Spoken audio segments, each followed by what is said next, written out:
Hi,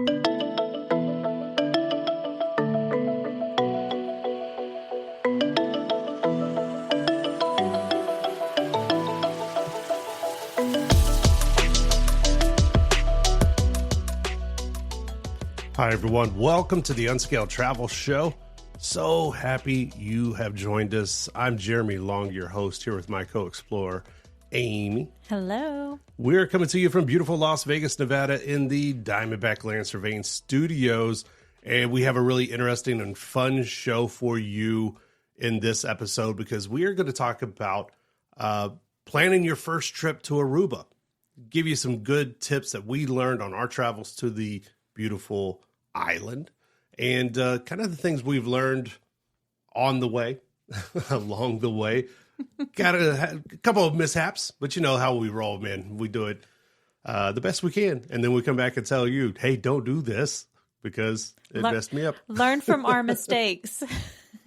Absolutely. We had a really fun time. This was a part of a press trip that we were invited to go down and just like see the island and get accustomed to it and check everything out. And we had a really, really fantastic time.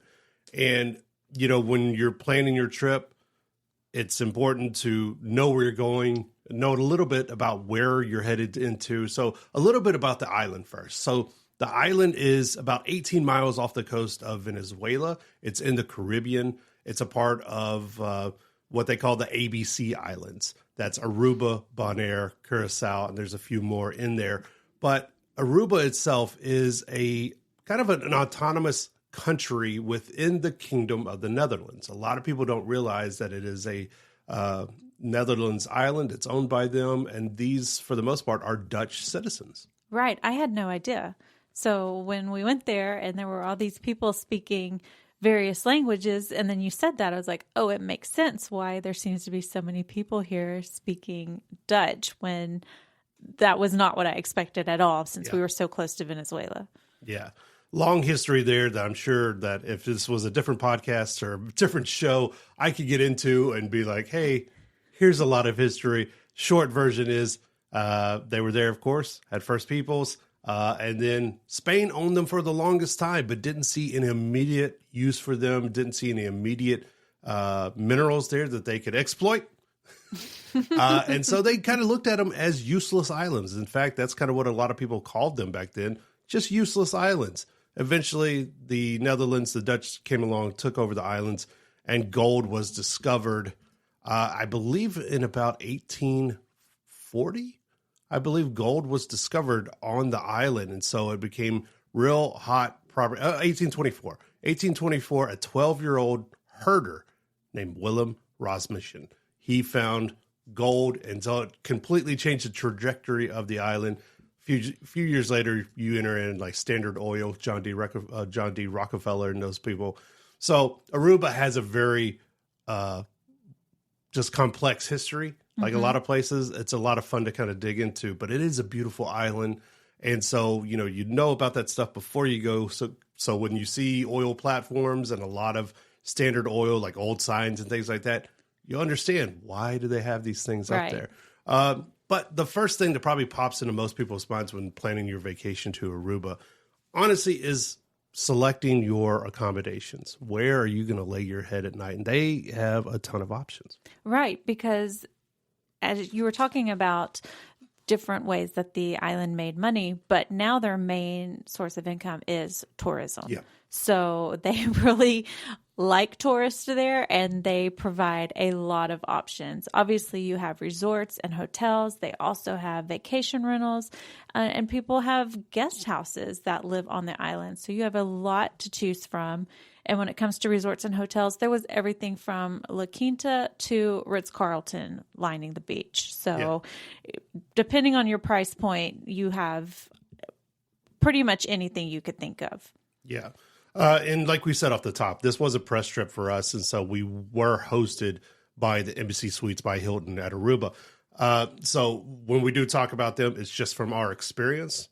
We're not being paid to say anything. We just had a really wonderful time, and we want to shout their praises because, like you said, the vast majority of people work in tourism or hospitality on the island, and they know the game. They understand what they're doing when it comes to just taking care of people who are staying with them.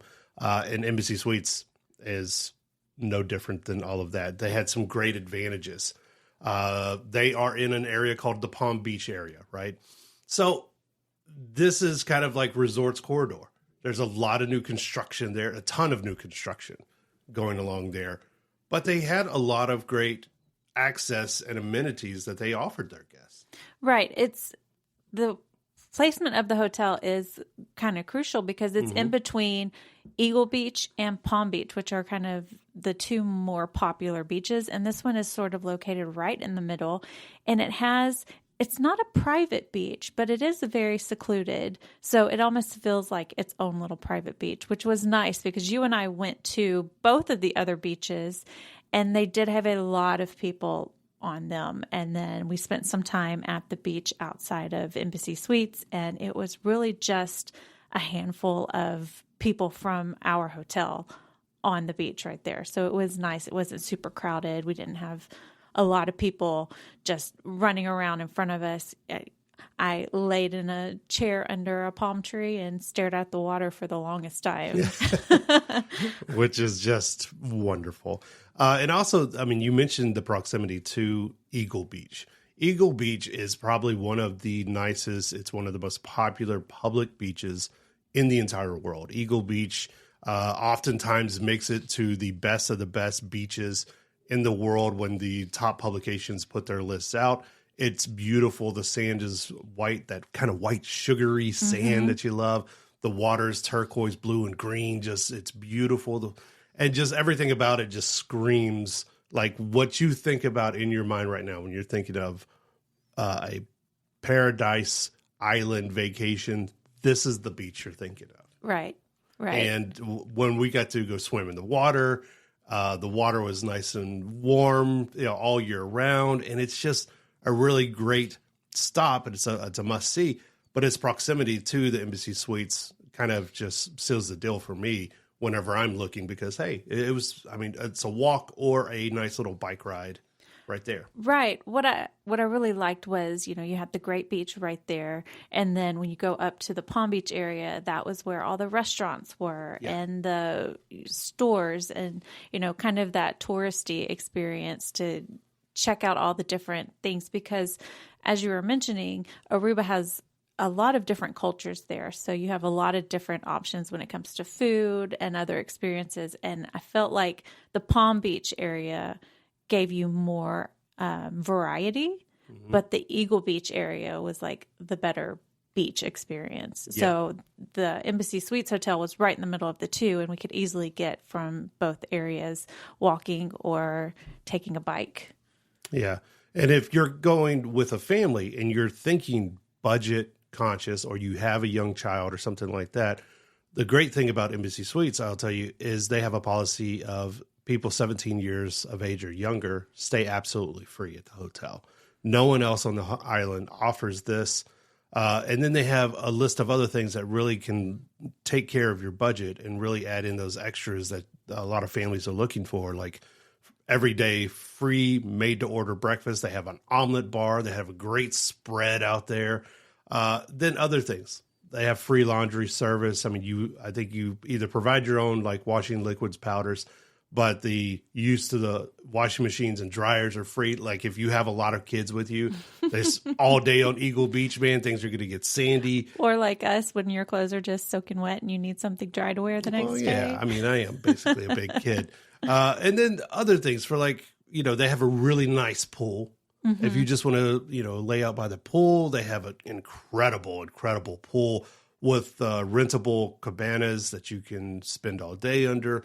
And then things like they have a daily cocktail reception and free bike reservations that you can go bike around the city. Which we did. The last morning there, we took bikes out and we rode down Eagle Beach. And it was really fun. Yeah. It's been a long time since I rode a bike, though. I had to get used to it again. Get used to us again. Stay right here. It's the Unscaled Travel Show. We'll see you guys in just one moment.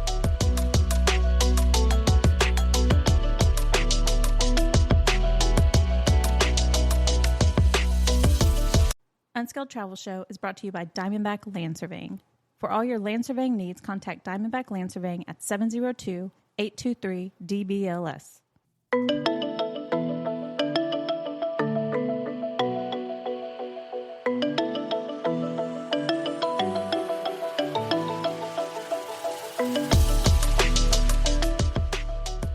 Hi, everyone. Welcome back to the Unscaled Travel Show.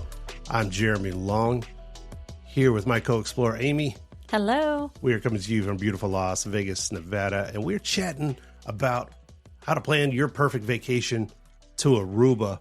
And we're just chatting about accommodations. There are plenty of hotels and resorts and everything else to choose from, depending on your particular price point. But some people may be wondering, when is the best time to look for these deals? When's the best time to maybe book flights or even reservations of hotels and things like that? It's always going to come down to those shoulder seasons, right? Late spring, early fall, off-peak travel is going to be your best friend, especially if you're looking at budget-conscious options. Mm-hmm. As well as just kind of, even when planning out, like, what is the best room and view for the buck? Do I want the look into the ocean, or surprisingly, there's a lot of greenery and in that particular area if you want the other side. Right. And the great thing about our hotel was every room had an ocean view. So it didn't matter where you were on the property, you were looking out at the ocean.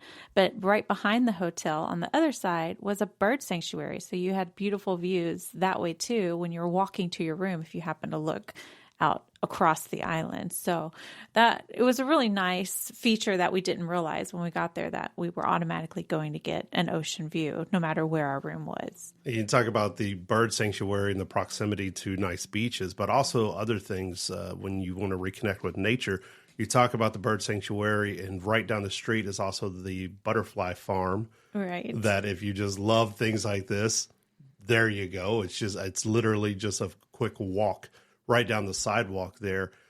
So there's all kinds of stuff. And we're going to get into that. But let's talk about, you mentioned, Amy, earlier about the Palm Beach area, and it has a selection of restaurants. It has a selection of stores for shopping and things of that nature. But it also has a selection of adventures that you can have on the water, whether that is jet skiing or parasailing or what are the tubing? The big tubes, yeah. The big tubes. You ever seen those videos where they're tubing behind the boat and it hits a big wave and the people go flying? You could do that. You could pay money to go do that out in those crystal blue waters. And we actually did sign up for parasailing, not the tubing, but the parasailing, which would be our second experience parasailing. Yeah, and it was so much fun. We both were a little bit nervous. I'm not too proud to admit that, but we both were a little bit nervous when we finally were going up into the air, just because it has been a while and neither one of us love heights, but it was so much fun. And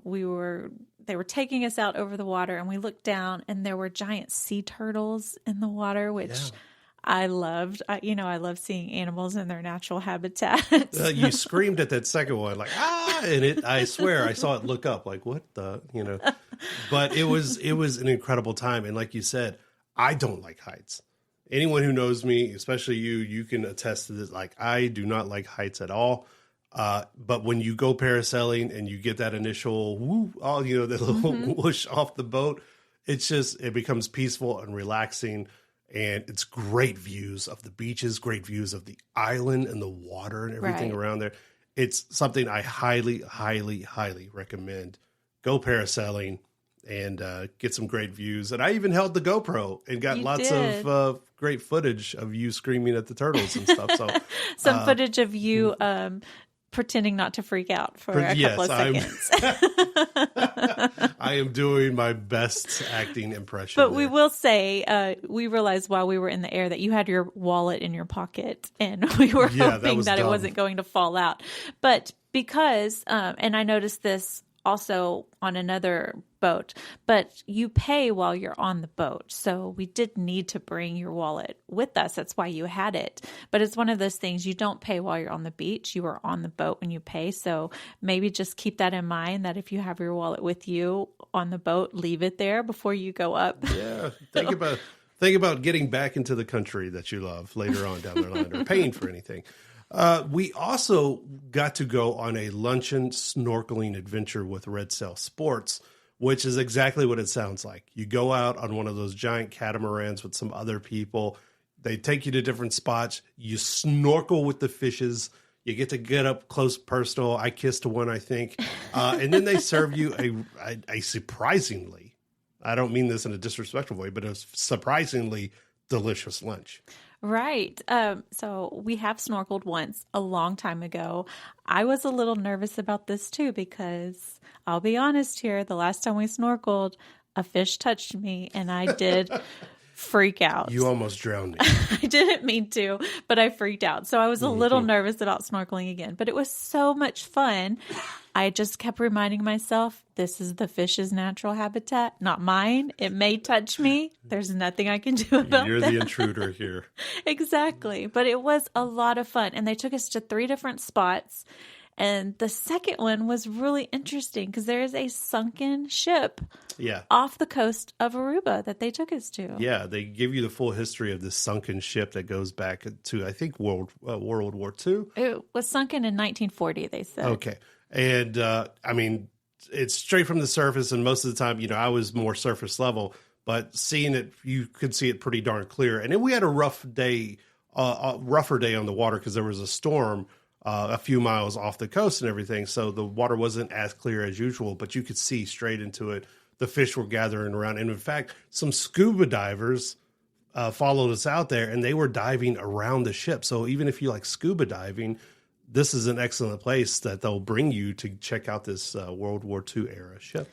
Right. But the whole adventure took, I think, around 3.5 hours. Mm-hmm. They took us to 3 different locations, serving drinks the whole time. They had snacks that they... Open bar. They're giving us snacks every 30 minutes walking around. And then they end it with a full lunch spread that, again, as you said, was surprisingly good for being on a catamaran. And it's not a huge boat. There were maybe, 40 people total on the boat. If that, more probably closer to 30. So at first I thought, oh, this seems like a lot of people. But once you're out there and you're moving around, it didn't seem overly crowded. But it was just a really fun day. They were playing music. We were in the water. Our catamaran had a slide on the back, so you could slide off the boat into the water. Even if you don't want to snorkel, you could just lay out. You could swim. They had the big nets on the front that you could lay on. It was a really fun time. I highly recommend it. And these remained very popular activities while people are there on the island. So as soon as you book your trip, you're going to Aruba, you want to do something like this, I highly, highly, highly recommend that you book these type of excursions right away.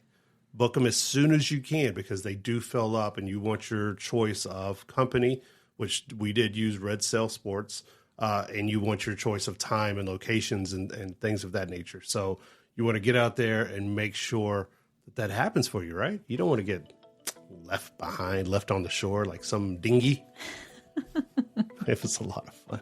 It was so much fun. So stay right here. We're talking about Aruba, planning your perfect Aruba adventure.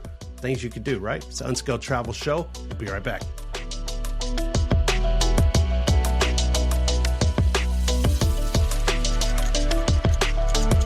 Unscaled Travel Show is brought to you by Diamondback Land Surveying. For all your land surveying needs, contact Diamondback Land Surveying at 702-823-DBLS.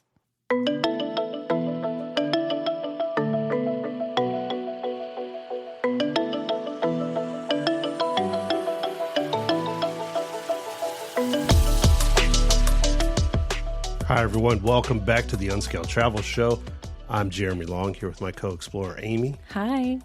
We're coming to you from the Diamondback Land Surveying Studios. Remember, for all of our past episodes and interviews, check us out, unscaledtravelshow.com. We're chatting about building out your perfect time here in Aruba. right? That's what we're looking at in the Caribbean. Beautiful getaway. Let's chat about getting around the island efficiently. The first thing that comes to mind is that they don't have Uber. Right. So get that idea right out of your head. There are rental cars, which we saw a lot of people zooming around in rental cars. They do have taxis, buses, bicycles, Vespas, little small motorcycles, and those fun little bird scooters, those electric scooters and everything. They have e-bikes. They have that e-bikes, and a lot of hotels offer bikes that they'll let you either rent or give it to you for free for a couple of hours so you can bicycle around. But let's talk about our time. The number one way is probably the Aruba system. Say that again. Is it Arubus? That's how I think it's. Yeah, because I think it Aruba, and they're saying bus, so Arubus. Right? Arubus. Now you're making fun of me. All right. So, but it's pretty cost effective too if you want to take the bus. It is. A single trip is less than $3 in United States dollars, or you can get a day pass for $10. And they also have what they call their smart card if you want to ride the bus multiple days, but they have a lot of different options depending on how long you're there, how many rides you think you'll need. And they have a lot of stops in really popular destinations because it is a tourist destination. So they know that people will be using the bus to get from different places. So it is a great option. You and I like to use public transportation when we travel, just A, see how the locals do it, but B, also it helps cut down on the costs sometimes when you're trying to get across a city or a country. And this is a great way to do it. And the buses are super reliable and on time most of the time. So if you're wanting to stay more in the Palm Beach area or Nord and get around to maybe the capital city of Oranjestad, you can do that with pretty good efficiency. They move around even all the way down to the southern tips of the island around like San Nicolas and places like this. They run all day and through, I think, pretty late into the evening as well. So getting around, especially if you want to do public transportation, is very, very convenient and super cheap and affordable and easy. But a lot of people opt for renting a car, which comes with its own perils. Right. We did not rent a car this time. Which we usually do, but we didn't because we weren't really planning on doing that much driving ourselves. But I will say what you need to know if you're going to drive in Aruba is that I did not see a single traffic light or stop sign. Wait, maybe one stop sign. Stop signs. It's but all stop they signs, do not have traffic lights. They have roundabouts for all major intersections. So if you're uncomfortable getting out there and putting your car into traffic, this may not be the place for you to drive because you do have to kind of just jump in there and get around the roundabout because there's not going to be a green light telling you to go. Yeah.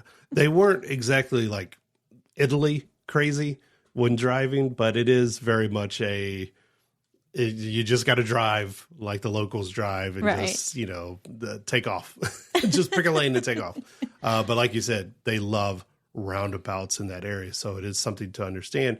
And also just, obeying the traffic laws and everything else, remembering that if you're coming, and I'm talking about the people coming from the United States, it's not standard imperial. It is the metric system. So understanding, miles per hour to kilometers and all of those things.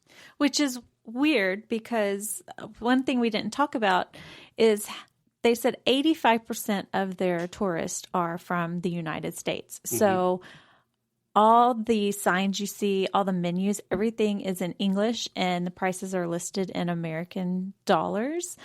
But yet the speed limits are all in the metric system. So as an American, it took me a second to do the conversion in my head because I was used to, once we got there, seeing everything in English and like the American way. Yeah. And then the speed limit is not the American way. So it was just a little bit of a mind adjustment on that. Yeah, it's a good point. I mean, it is a heavy U.S. dollar based economy. So everything is kind of priced out. Although they do have Aruban florins.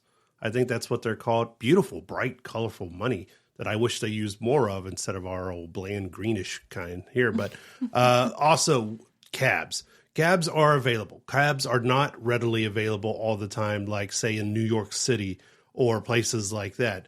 Our hotel, we took a cab a couple of times. We definitely had to ask the valet, and he would call, and they would have someone a few minutes later show up. There were a few places that we saw, some of the resorts like the Ritz-Carlton must keep some on staff or have a deal worked out because they had some lined up there ready to use. But they had the busier nights and busier seasons, especially Friday, Saturday nights, where cabs are out there. And one important thing that you learned about whether they take card or not. Yeah, most of the taxis do not accept card payments. They only accept cash, and they will take U.S. cash if you're coming from the U.S., but they are primarily a cash-based business. So just be aware of that, because my final trip to the airport, I was running low on cash by that point, and the taxi driver told me when I got in the car, as we're leaving the hotel,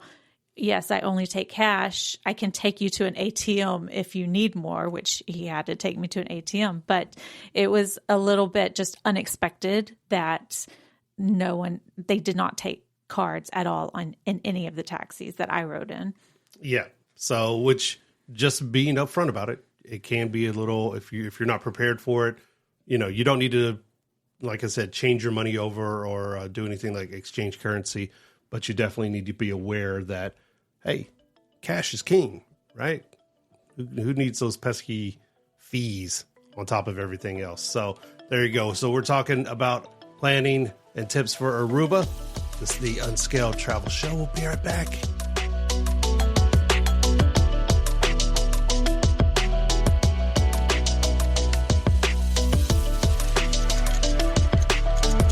Unscaled Travel Show is brought to you by Diamondback Land Surveying. For all your land surveying needs, contact Diamondback Land Surveying at 702-823-DBLS.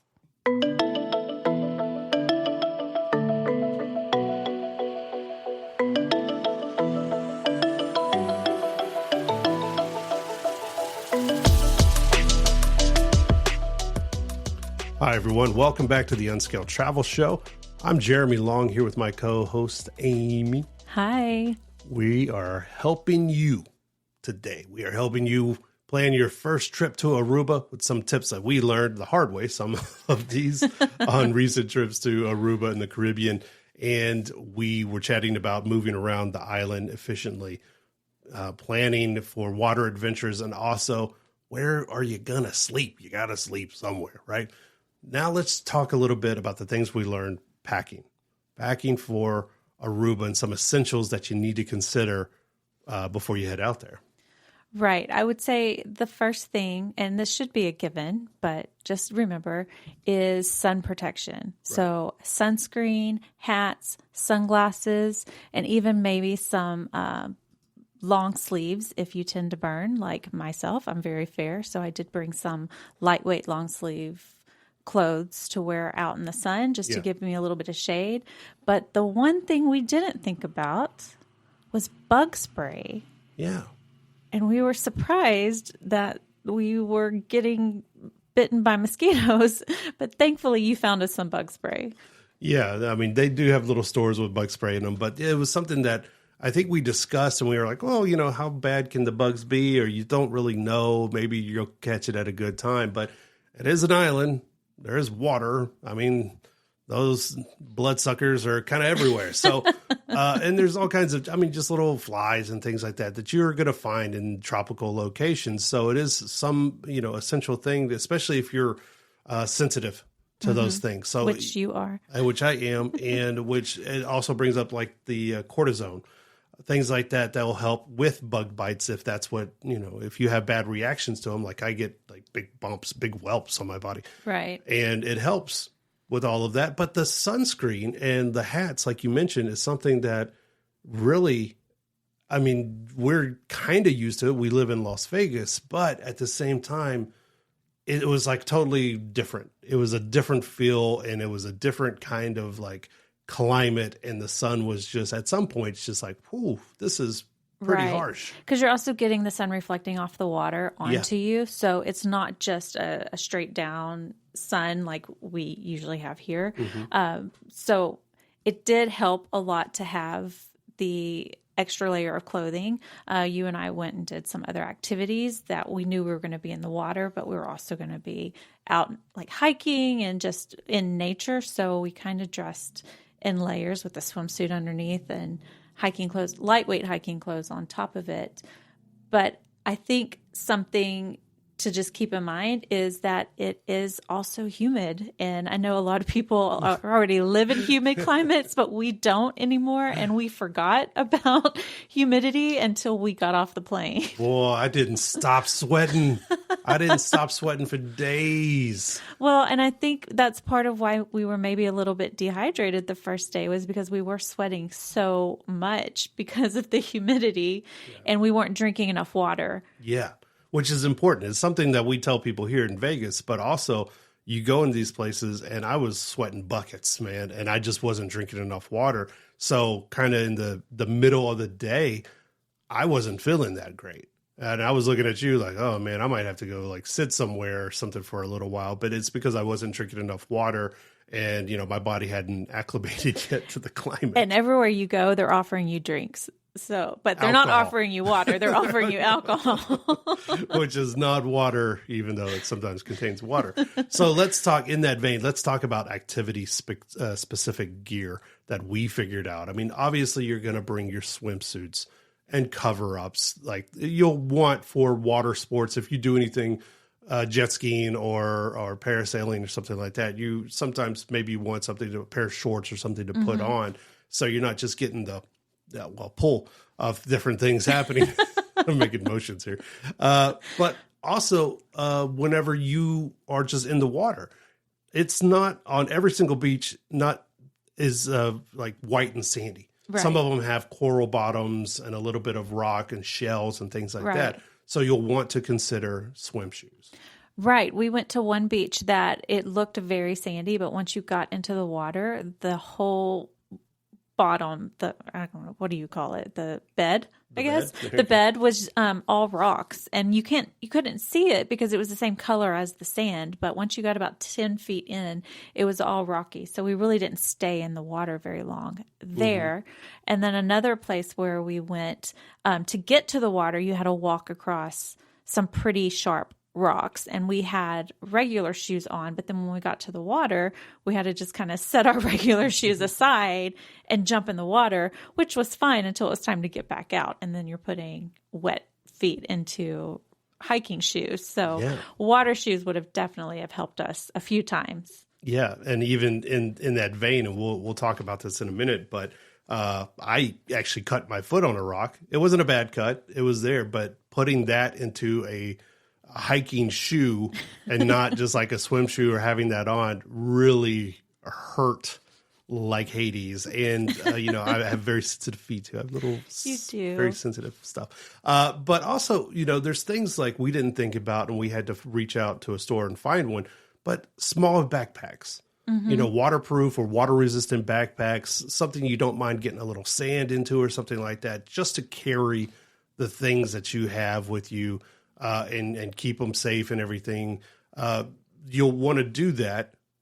Things like reusable water bottles, which is big because a lot of beaches near the like restaurants and resorts and things had refillable water stations and things like that. And even stuff like if you have snorkeling gear, bring it along because the price of renting it, you can save a few dollars from having to rent gear on the beach, which there are lots of places that you could rent gear and everything, but you'll save some money if you do that. Right. And the other thing we didn't bring that I told you, I didn't think about it until we were there, and I saw so many other people had them, was the plastic pouch that you slip your cell phone in that comes with a cord to wear around your neck, because we were doing so many water activities and you want to have your phone, you want to take some pictures or film, but you can't because you don't want to drop your phone in the water.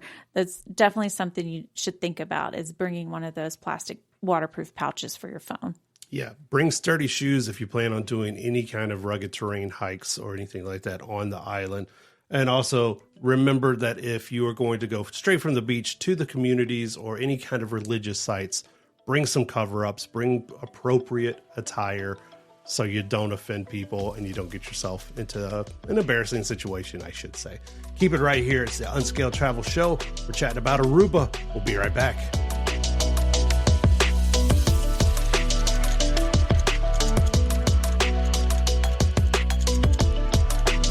Unscaled Travel Show is brought to you by Diamondback Land Surveying. For all your land surveying needs, contact Diamondback Land Surveying at 702-823-DBLS.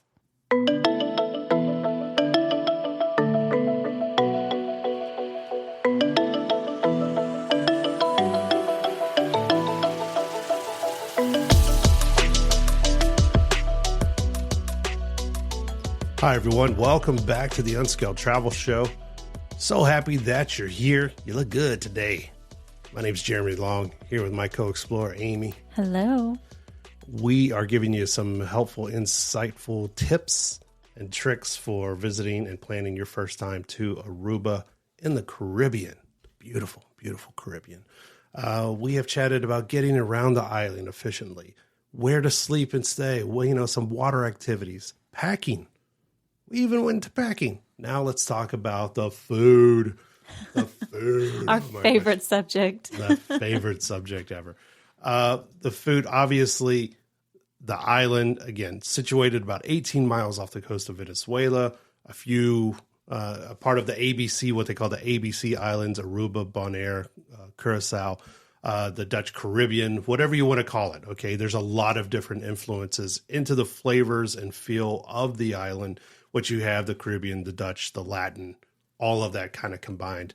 There are a lot of traditional routes you can go. Okay, so we're talking about dipping our pinky toe in. Mm-hmm. Here. If you are trying to be brave, okay, they have so many just traditional. I mean, they have steakhouses, McDonald's, Domino's. Okay, they have all of those. They even had KFC. I saw KFC somewhere, and a Benihana. They had a Benihana, okay? Panda Express. They had all your usual chain. It's very westernized, but if you want to try to go down that path, I suggest that you start with a dish called pan bati. Okay, pan bati is what is it? How would you describe it? Well, so I think there's different ways to make it. Mm-hmm. The version we had was very similar to a sweet cornbread that we eat in the southern states. Yep. But other versions of it look more like a pancake. Yeah. It's kind of like a flatter bread that they eat.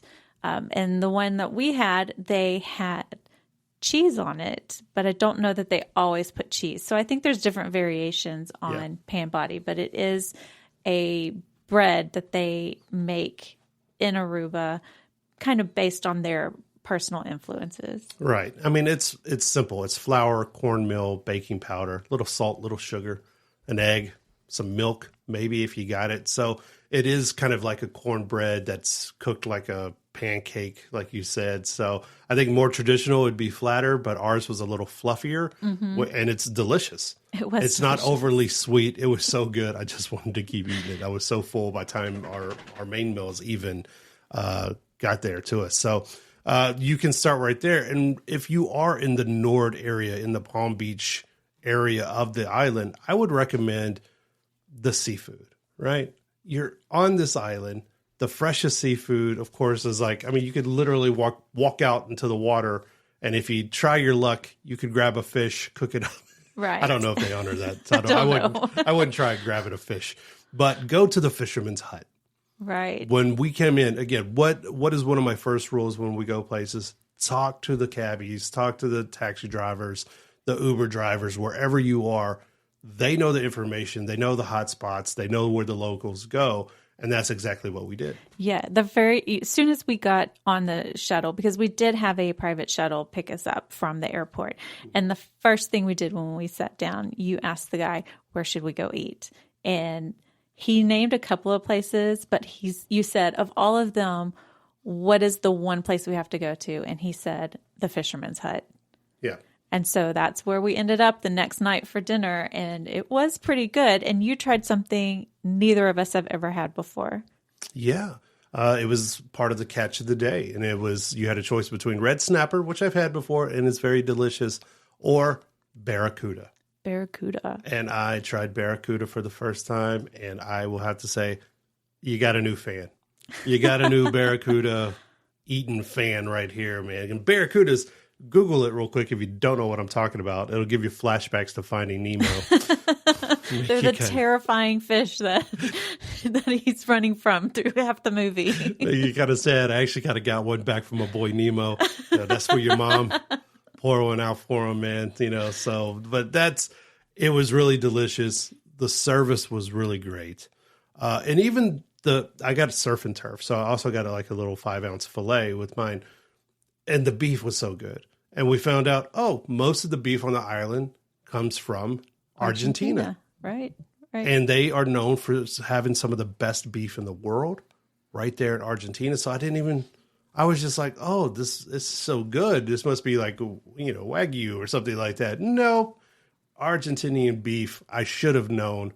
And it was delicious. It was really good. Yes. I did not get any of that. I did try your barracuda because, you have to try it at least once. I'm not a big seafood fan, and even I thought it tasted pretty good. But yeah. I just got a pasta dish, which was pretty good also. But that's one of the things that our driver told us. He's like, we have a lot of Italian places on the island, which surprised me a little bit because why would you have Italian restaurants on a Caribbean island? But as we drove around, I did see there were a lot of pasta places and pizza everywhere. Yeah. We actually didn't even get pizza, but if that's your jam, they have tons of local pizza places for you to try. So now we're going to pass on a few other must-try eateries that were recommended to us, and you'll find them in different parts of the island, including around Nord and Oranjestad, the capital. You can get around, again, very easily. If you listened earlier to how to get around the island, you can get around these and to find these places really easily. But one of them, the first one, if you want a steakhouse, if you want a traditional chop house, LG Smith's Steak and Chop House came highly recommended. In fact, a couple of people told us about each one of these independently of each other. So either they're all working in collusion or these places must be good. But if you look at the ratings on, say, Google Maps or Yelp or whatever, and who knew Yelp existed down there, right? But they're all, wonderfully reviewed restaurants and everything. So another one would be Madame Jeanette's.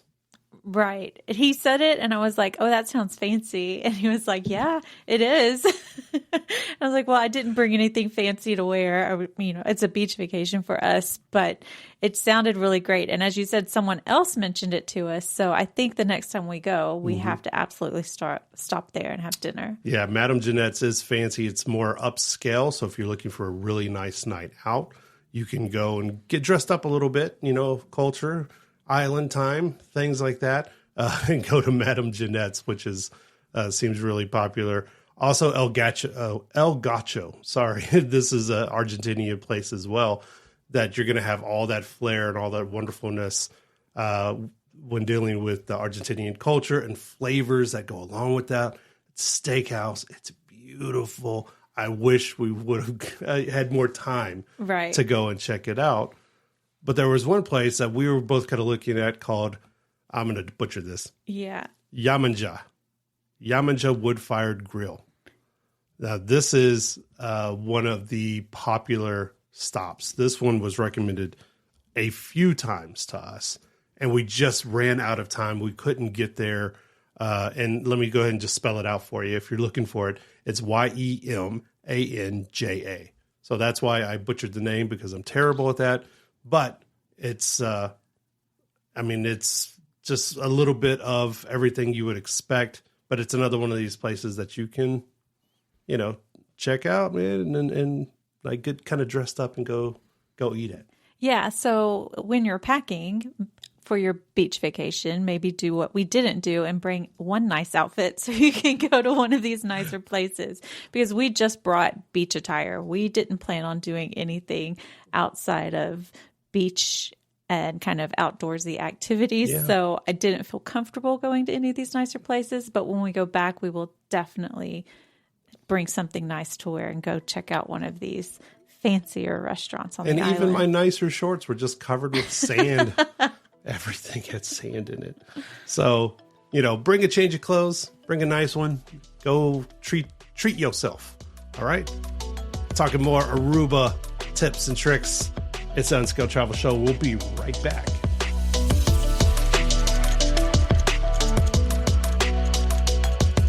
Unscaled Travel Show is brought to you by Diamondback Land Surveying. For all your land surveying needs, contact Diamondback Land Surveying at 702-823-DBLS.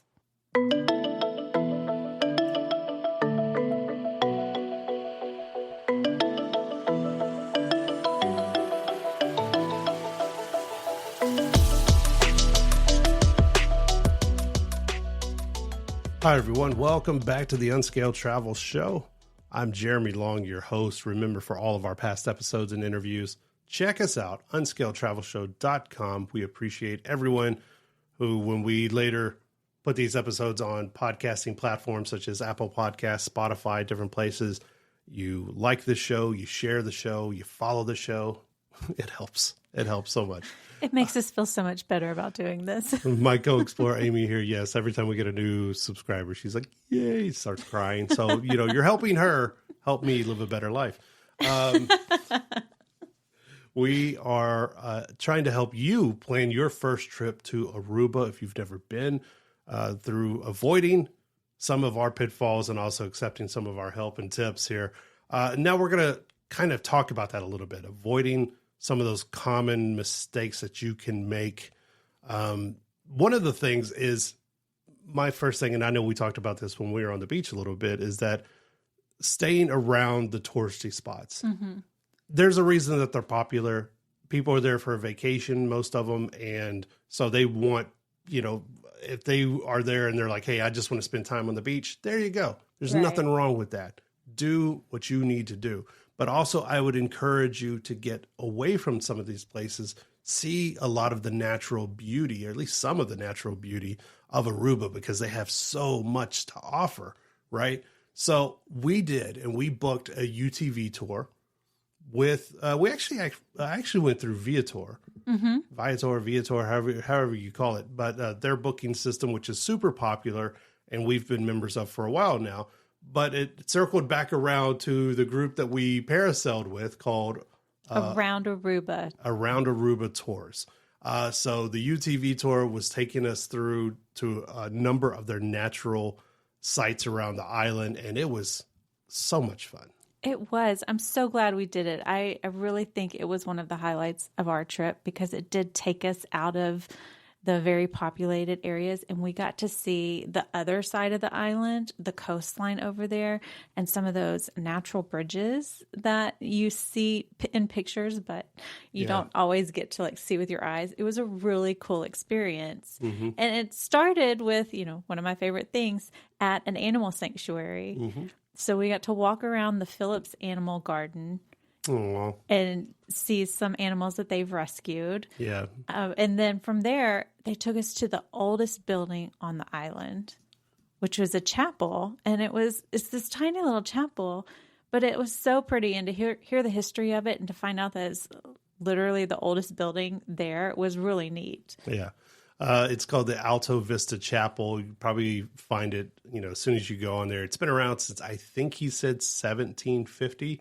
Around that mark, so quite a ways, quite a ways in history times. But the tour also took us, like you said, along the coast to a lot of these coves and down trails that are inaccessible unless you have a vehicle specifically for off-roading. In fact, we saw some poor people, I think in a Nissan Versa, that were stuck on top of a rock because they took a compact car down this really, really bumpy road, which I do not recommend. But along the way, we encountered a number of natural beaches and cliffs. Some of the cliffs areas, they were telling us the waves get, in the heavy season, get up to 10 to 14 feet.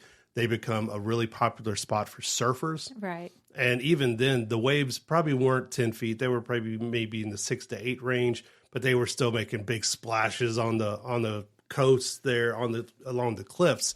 And it was really made for, if you're into photography or videography, really made for wonderful pictures and images. Right. And then the really cool thing that I was looking forward to probably the most was it said we were going to get to go cliff diving. And even though I'm scared of heights, I wanted to do this. Mm-hmm. Now, it wasn't quite what I thought it was going to be, but it was still a really cool experience. Yeah. But just to kind of set the stage, we actually had to climb down a wooden ladder that's like chained to the side of a cliff to get to a lower portion of the cliff. And that's where we jumped off from.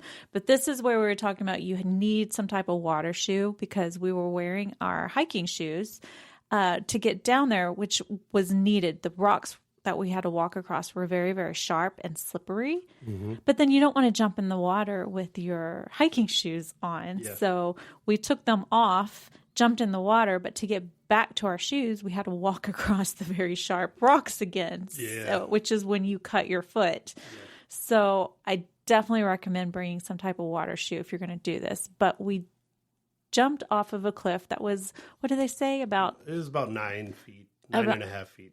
And we jumped into a natural pool. So we didn't actually jump into the ocean, but into a pool like kind of in a cave, sort of. Yeah. It was a really cool experience. It was really nice. You can see Jeremy jump on our YouTube channel. Yeah. You see Jeremy just fall off a rock. But they took us also by the historic gold mill, which is called something that I can't pronounce. Bushibana ruins. Sorry if I messed that up. But the gold mine, again, from their golden days, I guess, is from the 1840s. Different areas. You mentioned the cave pool that we jumped into, tons of natural coves, and even to the since collapsed natural bridge. Now, it's sad to see the famous natural bridge collapsed and everything, but it is still a beautiful area. And even right next to it, the Shark Bay. So I recommend highly to get away from the touristy, even if you just, it doesn't have to be that tour, but find a tour or rent the ATVs or UTVs and get out there and see this beautiful island, because it really, makes a difference in how you see everything else. Another thing, health and safety, we mentioned it before. Stay hydrated, stay safe. It is kind of an arid island. They do have a rainy season, which is the latter half of the fall time, I guess, if you're in the U.S. So just be aware that it's kind of like you're in Vegas, that you have showers for a few minutes and then they just move on, because the island's not very big. I think it's 20 miles long and 6 miles wide at its longest and I don't know, fattest, widest. Kind of like me at my fattest. And also allow extra time. Allow extra time for popular attractions and things like that in popular seasons. If you're at peak travel season, have patience, understand island time. It's more relaxed, not everything. If they say 9, it might be 9:10 when you get picked up, or it might be, 9:05 or something like that. Just roll with it. They're doing their best, man, because it's island time. And, if I saw those beaches, I wouldn't want to wait on you either. That's not true. They are wonderful people. And just alert your bank if you're traveling internationally, different things. We would think it's common sense type stuff, but also it's something that's like grounded in, taking care of business. Right. And just talking about island time, in the U.S., meals tend to take, they go very quickly. Service is very, very fast. On the island, they kind of draw out the experience. And that first night we were there, we were like, why is it taking so long to eat our food? And then we realized, like, they are expecting us to sit here and really enjoy sitting here and having dinner. So once we understood that, we were able to, like, kind of slow down and sit there and have a drink before dinner, before they brought our food. Yeah. So just keep that in mind. Nobody's going to be in a big hurry. So you shouldn't be either.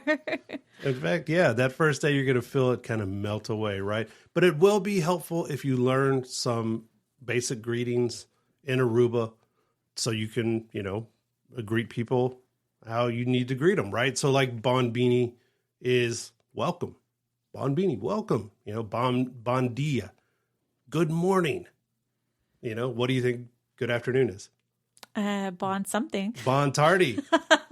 Good night is bon noche. So it's like, you know, it's just learning simple phrases like that can actually help, you know, you get more into the culture. And actually people do appreciate when you greet them, tell them good morning, good night, or thank you in their own language. Right. And, you know, you'll get a big smile. And people will, hey, okay, you're trying at least, you know, you're not just being like, hey, you speak English kind of guy.